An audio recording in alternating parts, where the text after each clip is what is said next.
La naïveté est la grâce des grands hommes. Bonjour à tous et bienvenue sur UGF TV. Aujourd'hui, ce numéro de votre émission à l'affiche est consacré à un grand homme, champion du monde toute catégorie de taekwondo, mathématicien, aujourd'hui homme d'affaires. Patrick Remarque nous fait honneur de sa présence sur notre plateau. Bonjour monsieur. Bonjour William. Comment vous allez? Merci pour l'invitation. Sinon, je vais très bien et je suis ravi d'être sur le plateau UGF TV. C'est nous qui sommes honorés de vous avoir sur notre plateau. Déjà d'entrée de jeu, j'aimerais que vous nous retraciez votre parcours professionnel, votre brillant parcours professionnel. C'est vrai que nous le connaissons plus ou moins, mais on le dit en Côte d'Ivoire, hein, quand tu te sens petite pour retracer le parcours d'un grand homme, tu lui laisses toute la latitude de retracer ce parcours-là. Écoutez, je n'aime pas trop parler de moi. Bon, on apprend toujours la modestie dans les arts martiaux. Mais ce que je vais faire, je vais vous retracer mon parcours professionnel. Donc d'abord, j'ai commencé en tant qu'athlète. J'ai été éventuellement champion. Après champion, j'ai été entraîneur en Côte d'Ivoire. J'ai été DTN en Côte d'Ivoire aussi. J'ai été DTN par la suite aux États-Unis. Et puis, j'ai encadré aussi les forces armées américaines. Et j'ai aussi directeur d'un centre de haut niveau pour la solidarité olympique, qui est une branche du Comité international olympique. Donc ça, c'est au niveau de ce que j'ai fait sur mon parcours professionnel. Ce qu'il faut savoir, j'ai eu un bac D. Et puis après ce bac D, j'ai reçu une bourse du président Félix Houphouët-Boigny. Et donc j'ai décidé d'aller aux États-Unis faire sport-études. Donc à la suite de cela, à Washington, j'ai eu un diplôme, un bachelor en maths et physique. Et pour finir, quand j'ai fini mon parcours professionnel, j'ai décidé de faire une maîtrise en 2016, une maîtrise dans l'administration du sport et de l'administration des sports et de la technologie à l'école polytechnique de Lausanne. Donc voilà plus ou moins, en résumé, Maître Patrice, ce qu'il a fait. Il avait un parcours sportif intéressant à tous les niveaux, à tous les échelons. Et j'ai aussi un côté scientifique qui me donne une dimension un peu spéciale par rapport aux autres administrateurs. D'accord, on en reparle tout à l'heure. Comment naît déjà la passion, l'amour du sport? Écoutez, j'étais mordu des arts martiaux et celui qui m'a motivé, c'est Bruce Lee à l'époque, qui était un champion de Kung Fu. Et à l'époque, tout le monde voulait faire des arts martiaux. Donc, on a eu la chance de rencontrer le grand maître Arsène Zirion. Mon frère, alors qu'il passait ses vacances en France, il a rencontré le grand maître Arsène Zirion, qui est le grand maître Arsène Zirion, c'est un des pionniers du taekwondo. C'est une référence dans le taekwondo en Côte d'Ivoire. Et quand on l'a rencontré, il nous a conseillé de rentrer en Côte d'Ivoire et de faire le taekwondo avec le grand maître Kim, puisque lui, il était en formation en France. Et qu'à son retour, il nous prendrait en main. Donc, j'ai commencé le taekwondo avec des grands maîtres, l'équipe nationale avec le grand maître Kim. Et tous les grands champions se trouvaient là-bas. Et donc, moi, ce qui m'intéressait, c'était la compétition. Et j'ai côtoyé tous les grands champions de l'époque. Donc, c'est cette passion qui m'a donné cette discipline. C'est cette passion qui m'a mené beaucoup plus loin.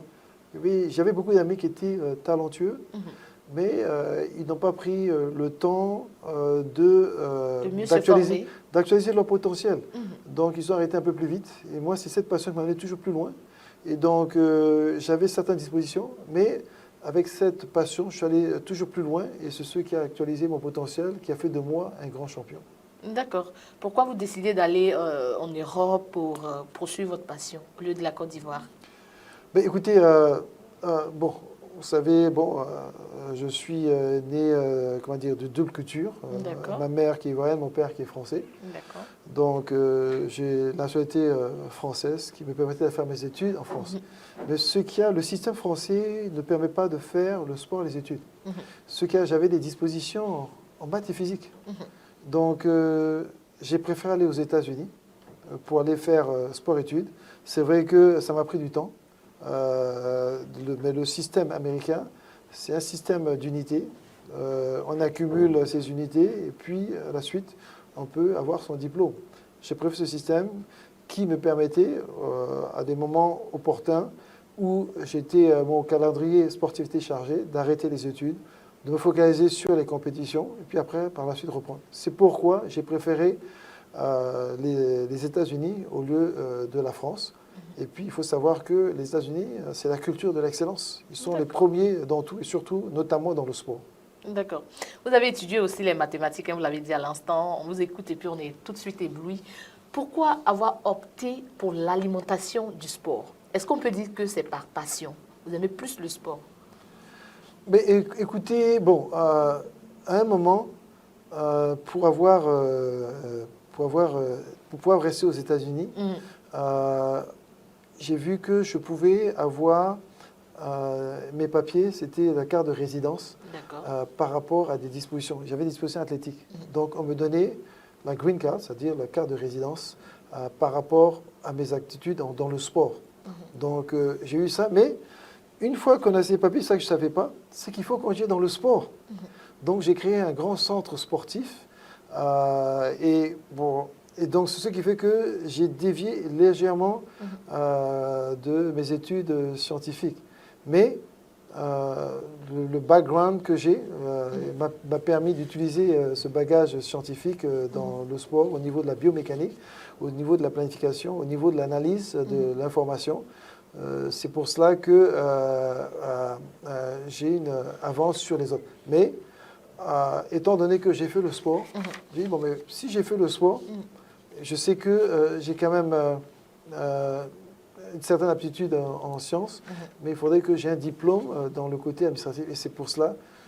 C'est-à-dire, ce sont les choses qui m'ont amené à me concentrer dans l'administration du sport. Et donc, je me retrouve très bien parce que j'arrive à allier non seulement mes connaissances scientifiques, mais aussi le sport. Et avec toutes les connaissances que j'ai acquises, ça me permet de m'intégrer dans le monde sportif en Côte d'Ivoire et d'essayer de faire la différence. D'accord. Est-ce qu'on peut allier sciences et sport? Mais bien sûr, vous savez, à l'époque, on étudiait le style des animaux, le style du tigre, du singe, du serpent. Mais à l'heure actuelle, on étudie le style de l'homme. Et le style de l'homme, c'est quoi? Mais c'est la science. C'est-à-dire qu'on utilise la science de la biomécanique. La science de la biomécanique informe à l'être comment utiliser son corps pour optimiser ses mouvements. Donc on est passé de mimiquer des animaux à passer, en passant par la science, à utiliser le style de l'homme. Et donc vous voyez que la science permet d'utiliser la biomécanique en utilisant les vecteurs et puis les angles, d'avoir une biomécanique qui est beaucoup plus performante. Et avec la science aussi, on peut faire des analyses. Donc les chiffres parlent, et si on sait les analyser, on arrive à faire des prédictions au niveau des résultats. Donc voilà comment j'ai pu allier la science avec le sport. Le sport. Et ça vous réussit d'ailleurs. Ça vous réussit, vous réussissez dans votre monde, vous réussissez à rendre pas mal de services à tout le monde. Vous êtes au service de tout le monde, de toutes les personnes qui vous sollicitent dans le monde du sport. Et nous avons un exemple et nous le verrons tout à l'heure après cette courte pause. UJF TV, la télé 100% bon plan. Eh bien, nous revoilà sur le plateau. Si vous venez de nous prendre en cours, vous êtes sur UJF TV, sur votre émission à l'affiche. Et nous sommes en compagnie de M. Patrick Remarque. M. Patrick Remarque, ça va? Oui, ça va très bien. Toujours content d'être ici. D'accord. Je vais vous parler à l'instant d'un témoignage. On va... déjà, j'aimerais vous demander, vous connaissez M. Ossin Serge? Oui, M. Ossin Serge, c'est le père de notre cadette championne du monde. Lorraine Ossin, Lorraine Kimi Ossin. Et donc, cette jeune a beaucoup de talent. Et donc, j'ai eu l'occasion d'intervenir alors qu'elle devait participer au championnat du monde. La fédération a essayé de tout faire, n'a pas pu l'inscrire. Il faut savoir qu'elle venait juste d'avoir sa ceinture noire. Et pour participer au championnat du monde, il faut avoir un certificat qu'on appelle le Kukiwan. Ce certificat témoigne qu'on est ceinture noire et c'est ce qui nous donne, c'est la licence pour participer à des championnats niveau international. Donc, elle n'avait pas ce document et ne pouvait pas participer. Et c'est un jour avant que la fédération m'appelle, j'étais au Canada. Monsieur Remarque, on a des problèmes. Je dis, mais qu'est-ce qui se passe? Il dit, oui, c'est la jeune Ossin, elle ne peut pas s'enregistrer. Je dis, mais comment ça? Oui, on n'a pas les papiers. Il dit, bon, mais elle combat quand? Il dit, mais elle combat demain. Je dis, mais attends, écoutez, c'est un peu tard. Et il aurait fallu m'avertir avant. Je dis, bon, je vais voir ce que je peux faire. Et j'ai insisté, alors que la Fédération mondiale était en pleine compétition, J'insiste avec le directeur de jeu. Il m'a dit, mais Patrice, tu appelles, qu'est-ce qui se passe? Il dit, mais j'ai un problème, notre champion ne peut pas participer. Donc là, j'appelle, j'insiste, je vous donne une faveur. La Côte d'Ivoire n'a pas beaucoup de moyens. Permettez-la de s'inscrire et puis on fera le nécessaire après. Mais sinon, elle est du niveau, le niveau international. Elle a eu sa ceinture noire, mais souvent les papiers n'ont pas été faits à temps. Donc le monsieur a dit, mais écoutez, remarque, c'est parce que c'est bien toi, on te connaît, tu as travaillé avec la Fédération mondiale, on va te faire cette faveur. Et c'est comme ça qu'on l'a laissé participer.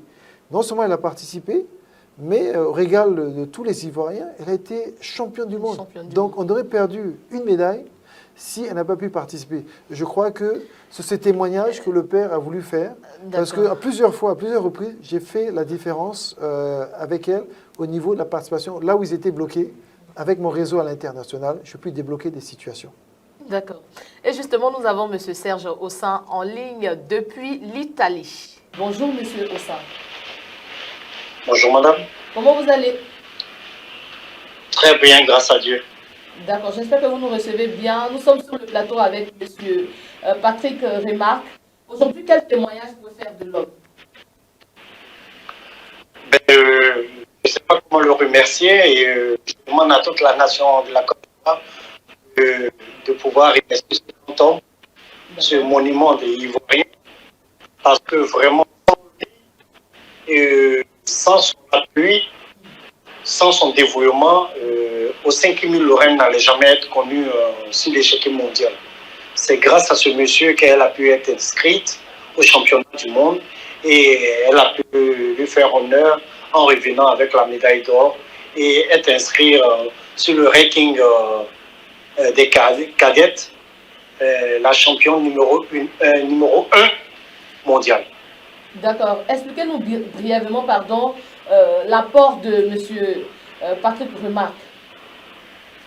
Ben, écoutez, d'abord, on a eu des difficultés au niveau de l'inscription de l'enfant, au niveau du championnat du monde.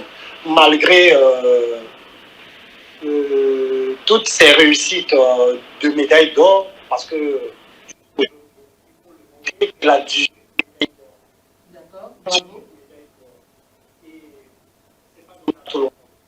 Et elle devrait compétir où la fédération traînait le pas. Nous, on ne savait pas parce que on nous a fait savoir qu'elle était inscrite. Mais ils ont oublié de nous signifier que cela venait de l'apport de notre monument, Maître Remarque.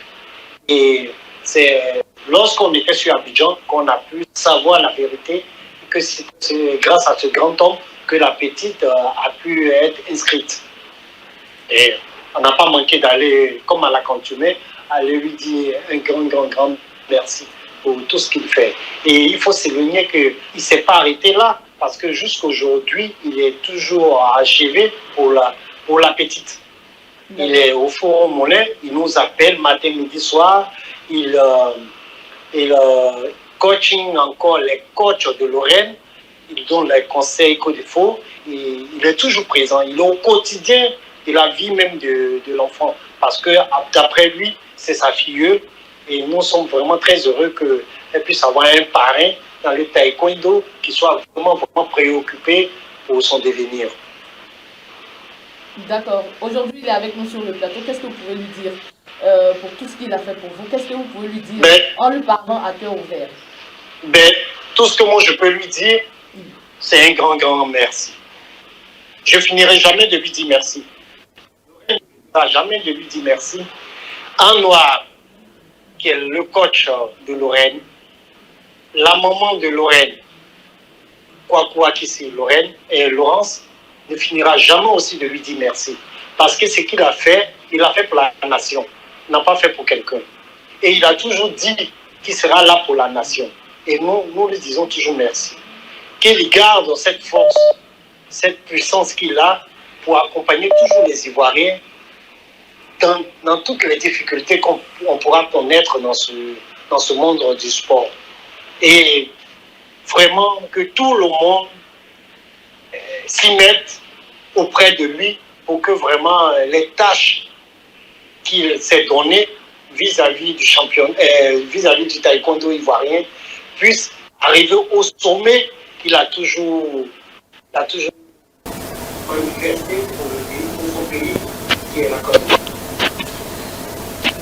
Merci, M. Ossa. Merci pour cette marque de reconnaissance vis-à-vis de l'homme. Merci pour tout. Et puis, bon, enfin, un gros coucou à votre fille, Lorraine.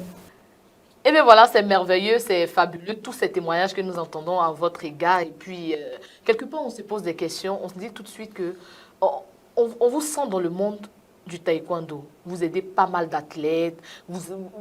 Ça dit que vous êtes au centre de tout ce qui se passe. Vous volez au secours de tous les athlètes. Et puis après, on se pose la question de savoir pourquoi vous n'arriviez pas jusque-là à accéder à la présidence du taekwondo. D'autant plus qu'en 2021, si je ne m'en abuse, vous avez posé votre candidature pour la présidence de la Fédération ivoirienne de taekwondo. Qu'est-ce qui s'est passé et qu'est-ce qui se passe dans ce monde? Oui, effectivement, en 2021, j'ai posé ma candidature. Et le président Bamba Cheick, l'ancien président, un grand homme, c'est celui qui nous a construit le palais, le centre Alassane Ouattara. Et c'est lui aussi qui, avec sous lui, que la Côte d'Ivoire a obtenu une médaille d'or et une médaille de bronze aux Jeux Olympiques de Rio 2016. Il faut dire que j'ai été son conseiller, son directeur technique, et j'ai énormément contribué pour avoir ces résultats. Donc, quand ce grand monsieur, après son 3e mandat, a décidé qu'il se retirait, donc la porte était ouverte. Donc j'ai décidé de présenter ma candidature.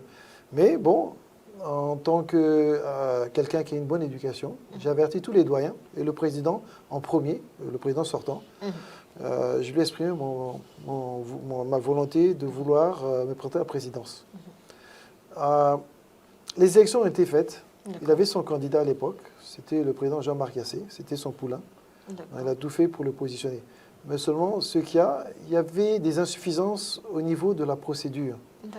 Donc, on a porté plainte. Il y avait un collectif de 7 personnes supplémentaires qui étaient candidats pour être président. Et nous sommes mis ensemble et nous avons manifesté notre désir de vouloir changer les choses et d'avoir un processus qui soit plus transparent. À la suite de cela, il a poursuivi les élections. Mais la veille, une grosse de la justice a été sortie. Et ça, c'est avec l'intervention du vice-président actuel, Zounon, qui a utilisé de ses connaissances et du savoir des procédures pour amener une injonction à la fédération. Mais la fédération a fait fi de cela et elle a fait des élections. Donc, à la suite de ça, le président Yassé est sorti vainqueur.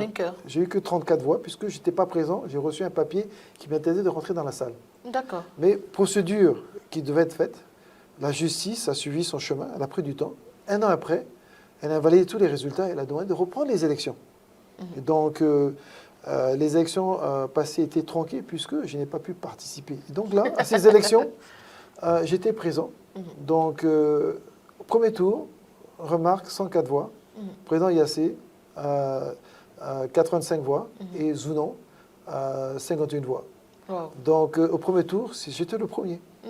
Mais les 2 candidats, Zounon et Yassé, ont fait alliance au 2e tour pour me battre. Wow. Et donc, ça s'est terminé à un score de 117 à 121. Et la différence de ces 2 candidats, c'est que je suis dégagé de toute responsabilité. Je suis disponible et je suis dédié à la cause du taekwondo ivoirien. Donc, pour pouvoir diriger une fédération, il faut du temps, il faut de la passion, il faut de l'expertise. Je crois que c'est en cela que je me différencie des autres candidats.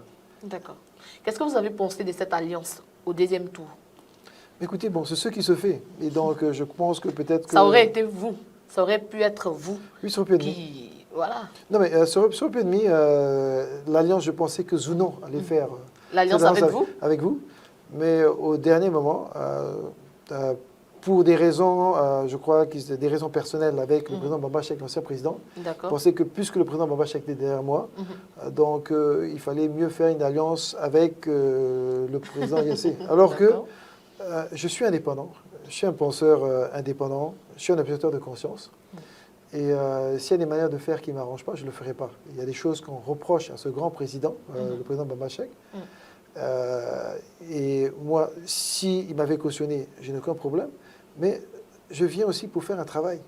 Et donc, on m'a fait un procès d'intention. Et c'est ça qui a basculé à la fin, la balance en la faveur du président Yassé. Mais le président Yassé m'a invité à m'impliquer dans son dispositif, ce que je salue fortement, ce que j'aurais fait. Donc, je suis actuellement le vice-président chargé des projets olympiques. Donc, tout ce qui est l'olympisme, c'est Maître Marc qui dirige ça, en théorie. D'accord, en théorie. Et dans la pratique? Écoutez, dans la pratique, bon, ce qu'il y a, il faut un cahier de charge. C'est que, en me nommant comme celui qui est responsable des projets olympiques, automatiquement, ça stipule un cahier de charge que je connais très bien. Mais je ne pense pas que les gens suivent la même cadence. Et donc, entre parfois la direction technique, il y a des interférences parce que les gens ne connaissent pas leur place et les gens ne connaissent pas le fonctionnement. Ce qu'il faut savoir, c'est que j'étais DTN déjà de la Côte d'Ivoire, DTN des États-Unis, et puis j'ai dirigé un centre de préparation du comité international olympique. Donc j'ai une expérience, je sais comment ça marche. Effectivement. Et donc là actuellement, il faut savoir que le ministère des Sports a bien compris ma force. Et le ministère des Sports, bon là actuellement, ils ont créé une cellule pour piloter les Jeux olympiques de Paris 2024. Et là, j'ai été officiellement nommé, aujourd'hui même, comme l'un des experts pour piloter cette cellule technique. Et donc, il faut savoir que mon expertise, j'ai l'expertise en stratégie, en performance et en optimisation sportive. Donc, c'est ça mon expertise. Félicitations. Mais merci. D'accord. Qu'est-ce que vous pensez aujourd'hui de toute cette gouvernance-là? Ok, c'est une gouvernance. Quand le président Bamba-Chek était là, c'était une gouvernance où il y avait quelqu'un qui était capable, chevronné, puisque c'était un administrateur, un ancien sous-préfet. Et donc, il était DIRCAB du ministère de l'Intérieur. Donc, il a déployé tout un dispositif au niveau de la fédération qui permettait de gérer une fédération. Là, actuellement, c'est le manque de synergie entre les différentes cellules qui existent, des fois manque de communication, qui amène à des insuffisances dans nos exécutions. Et donc, c'est à ce niveau-là, et je pense que les choses, si elles étaient fédérées, pourraient être beaucoup plus, parce qu'il existe des compétences. Et je pense que mes compétences ne sont pas utilisées, optimisées au maximum, parce que, dans ce sens-là, des plus grandes choses pourraient être faites. Je crois que je remercie le ministère du Sport dans ce sens-là, qui a vu cette insuffisance, et donc elle m'a positionné automatiquement pour me permettre justement de rattraper des situations, non seulement pour la fédération de taekwondo, mais aussi au niveau des autres sports, puisque je suis un expert sportif. J'ai travaillé quand même au Centre olympique américain. Le Centre olympique américain, vous savez qu'au Centre olympique américain, ils ont leur culture, la culture de l'excellence, où ils produisent des médailles olympiques et des médailles d'or. Donc j'ai travaillé dans ce centre avec toutes les autres disciplines. Donc fort de cette expérience, fort de cet environnement, j'ai tout le bagage qu'il faut pour piloter non seulement d'autres fédérations, mais plus précisément la fédération de taekwondo. D'accord. Est-ce que vous pensez que pendant les élections à venir, vous serez à même de pouvoir prendre la tête, vous serez à même d'être à la tête de la fédération ivoirienne de taekwondo? Écoutez, je suis l'une des personnes les plus indiquées. J'ai un parcours de technocrate, et puis j'ai un parcours aussi d'administrateur.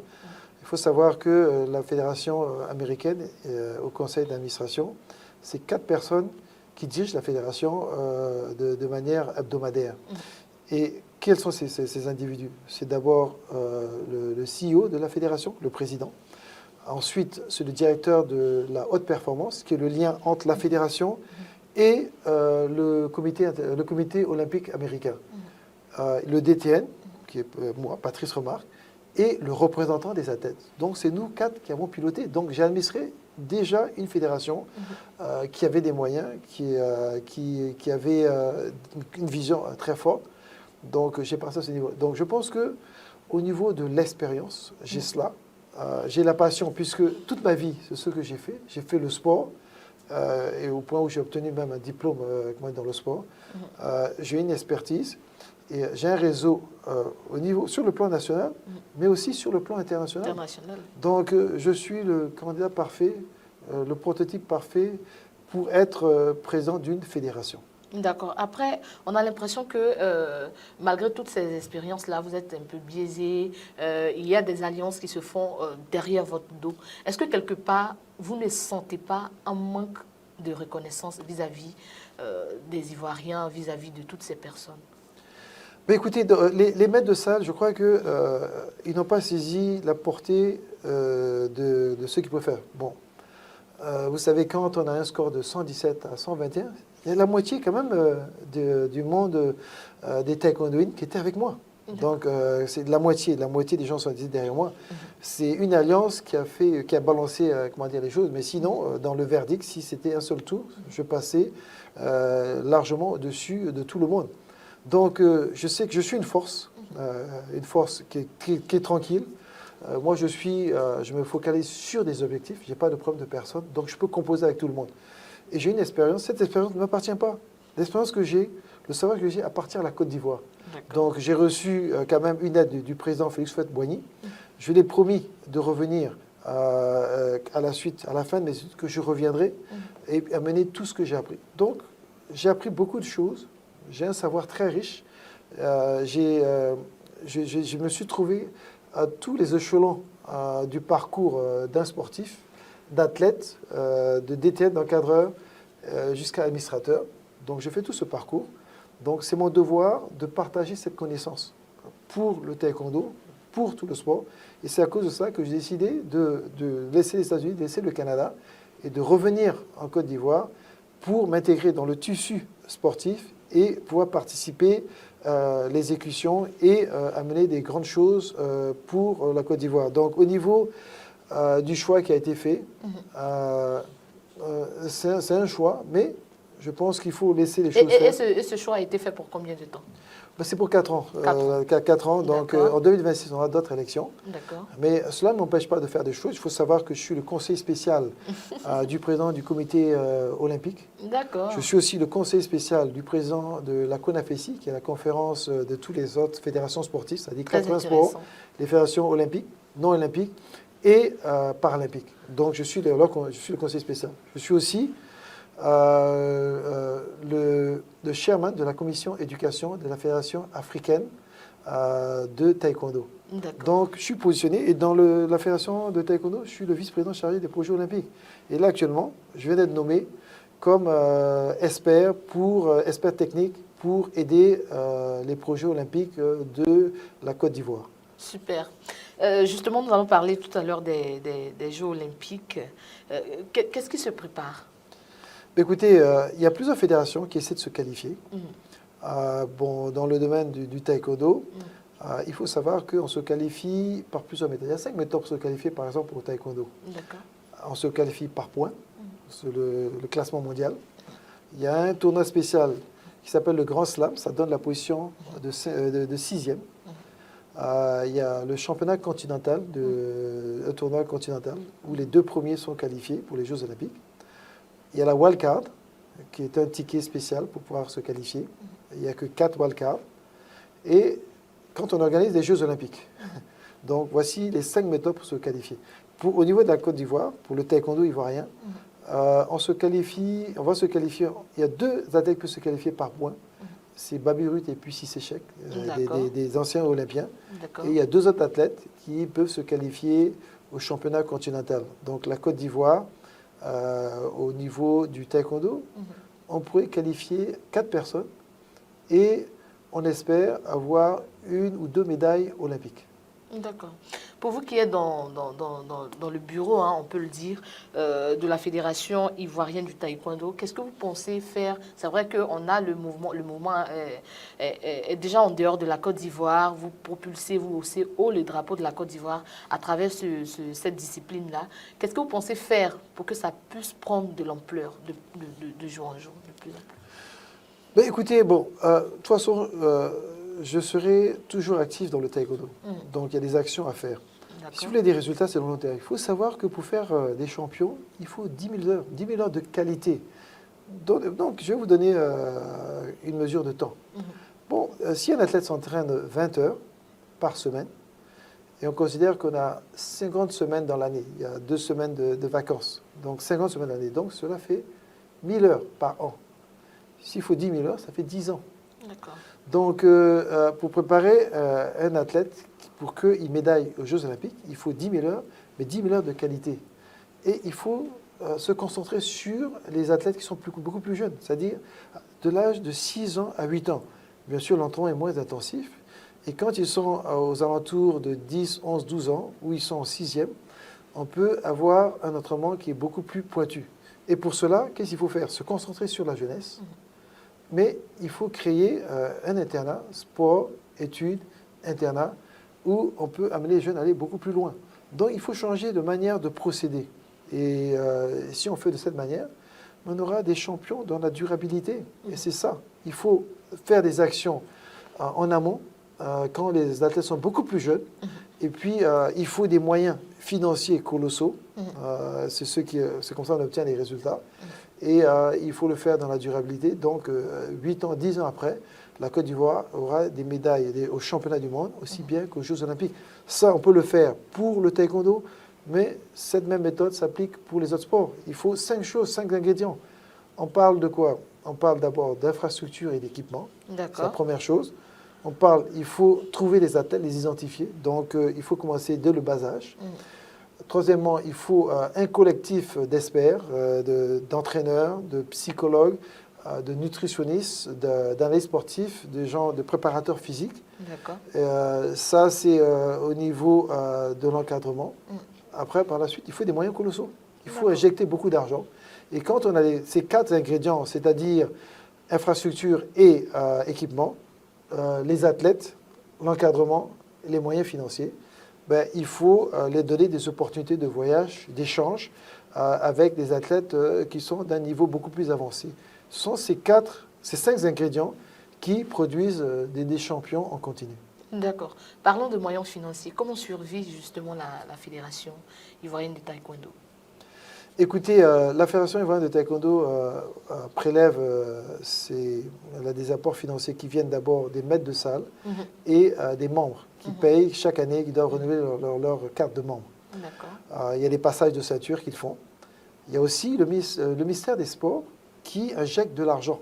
Ils injectent dans les grandes compétitions, comme par exemple les Jeux Olympiques, il y a une assistance quand même qui vient du ministère des Sports. Et donc, on salue cela. Il y a aussi ce qu'on appelle la parafiscalité, qui est une taxe sur le tabac. Et en fonction d'une grille de notation, on donne une quote-part à chaque fédération. 50% revient au football, 15% au ministère des Sports, et il y a 35% qui est partagé parmi toutes les fédérations sportives qui existent. Et la fédération de taekwondo, puisqu'elle est bien classée, reçoit une somme qui est assez substantielle par rapport aux autres fédérations. Mais cela n'est pas suffisant. Il faut savoir que dans mes études, j'ai fait l'administration du sport. Il faut créer des activités annexes ou connexes pour générer de l'argent, c'est-à-dire il faut développer l'économie du sport. Et donc c'est en faisant cela qu'on peut arriver à quelque chose. Et c'est insuffisant. Les moyens qui sont là, le ministère du sport ne peut pas tout faire. Il faudrait que les fédérations s'inventent. C'est exactement ce que font les Américains. Ils ont des stratégies sportives où ils autofinancent leurs projets. Il faudrait que chaque fédération crée une partie business qui est connexe ou annexe et qui génère des fonds qui sont dirigés vers les fédérations. C'est à ce moment-là que les fédérations pourraient s'aider. Bon, par exemple, je donne un exemple. Il y a les Yango. Donc, chaque ligue, par exemple, il y a 27 ligues. Donc, on peut donner à chaque ligue peut-être 2 à 4 Yango. Donc, les Yango génèrent à peu près 400 000 francs par mois. Donc, s'ils ont 2, ça fait 800 000 francs par mois. Mais ça prend tous les besoins de la ligue. Donc, ils sont totalement indépendants. Ils gèrent cela. Les Yango, c'est déjà quoi pour les personnes qui nous suivent? Bon, les Yango, ce sont des taxis. Des taxis qui sont en ligne, donc avec votre téléphone. Vous pouvez appeler le Yango, ils viennent vous prendre exactement la géolocalisation. Personnellement, je connais les Yango, mais après, ceux qui nous suivent là, on n'est pas trop sûr que tout le monde sache que nous parlons du même Yango, en fait. Oui, c'est du même Yango. Et donc, ce Yango, il y a des services, vous achetez un taxi, vous les donnez un service de Yango, et eux, ils vous gèrent ce taxi, le chauffeur et tout ça, et à la fin de chaque mois, ils vous remettent entre 300 et 400 000 francs par mois. Et vous n'avez rien à faire. Donc, vous avez seulement acheté ce taxi qui coûte à peu près, les Yango coûtent à peu près 8 millions de francs CFA, entre 7 millions et 8 millions. Vous l'achetez, vous donnez à ces sociétés, ils le gèrent pour vous et chaque mois, ça génère. Donc, si la fédération fait cela, elle arrive à générer des fonds. Investir dans l'immobilier. Une fois qu'on investit dans l'immobilier, vous savez, je vous donne un ordre d'idée. Vous essayez d'avoir 2000 habitations à 100 000 francs par mois. Ça fait 200 millions de francs par mois. 200 millions multipliés par 12, ça fait 2,4 milliards. Une fédération qui a 2,4 milliards, ça tout suffit. Donc, ce qu'il faut faire, c'est une partie des ressources qui viennent à la fédération, c'est les investir dans l'immobilier, construire des immeubles, des appartements, et puis les louer. Bon, ce sont des activités connexes et annexes qu'il faut développer. Et c'est comme ça qu'une fédération peut se suffire et avoir les moyens de sa politique. Et c'est comme ça qu'elle peut avoir des résultats. Il faut des moyens colossaux. Et donc, ça, c'est une approche qui peut donner des résultats intéressants. D'accord. À vous écouter, on sent que vous avez un bon programme pour la Fédération ivoirienne de taekwondo. Et je pense que la prochaine élection, c'est quand déjà 2024 en 2026. 2026. Je sais que 2026 sera la bonne. Je vous remercie. Donc, mais sinon, pour le moment, je suis concentré pour les Jeux Olympiques. Et c'est vrai que si on a des résultats aux Jeux Olympiques, ça ne peut qu'avantager le président Yassé. Mais l'objectif, pour moi, le plus important, c'est la Côte d'Ivoire. C'est l'intérêt national. Et donc, une fois qu'on aura eu des médailles olympiques, et donc, on aura permis aux Ivoiriens de se hisser beaucoup plus haut, on verra quand les élections arriveront. Je verrai comment je vais opérer à ce moment-là. Pour le moment, c'est la Côte d'Ivoire d'abord. C'est la Côte d'Ivoire d'abord. Ça, c'est la pensée de tout bon dirigeant. D'accord. On tire pratiquement vers la fin de notre entretien. Je m'en vais maintenant vous demander vos projets à venir. Mes projets à venir, c'est de m'insérer dans le tissu sportif. Vous avez vu que je me trouve au niveau de la CONAFESI, c'est-à-dire les 80, c'est l'association de 80 associations sportives, c'est-à-dire les sports non olympiques, olympiques et paralympiques. Donc, je suis le conseiller spécial. L'autre chose, je suis le conseiller spécial du président du comité national olympique, le président Gouan. Et on a organisé dernièrement la FESPOL. La FESPOL, c'est le Festival des sports olympiques. J'étais un des coordinateurs, l'un des coordinateurs principaux. Et on a mené la FESPOL à Dimbokro. Donc, j'ai participé activement. Et c'était une grande première dans cette activité. Je suis dans le monde sportif. Ce que je voudrais faire, c'est faire beaucoup plus. C'est que les autorités, les instances au niveau national puissent connaître quel est mon savoir-faire et me permettre de les aider, de les assister pour que la Côte d'Ivoire rayonne. Parce que ce qui est le plus important pour moi, c'est d'actualiser le potentiel de notre jeunesse. C'est que vous savez que la Côte d'Ivoire, 35%, 70% des moins de 35 ans constituent la population de la Côte d'Ivoire. Donc, nous avons une jeunesse qui est très forte. Et donc, le sport, c'est un vecteur de cohésion, de paix et de rassemblement. Oui, de rassemblement. Mais le sport aussi permet d'actualiser le potentiel. Il faut savoir que quand on fait le sport, les 30 premières années, c'est le sport. Après, dans les 30, de 30 à 60 ans, on rentre dans la période qui est sociale, professionnelle ou intellectuelle.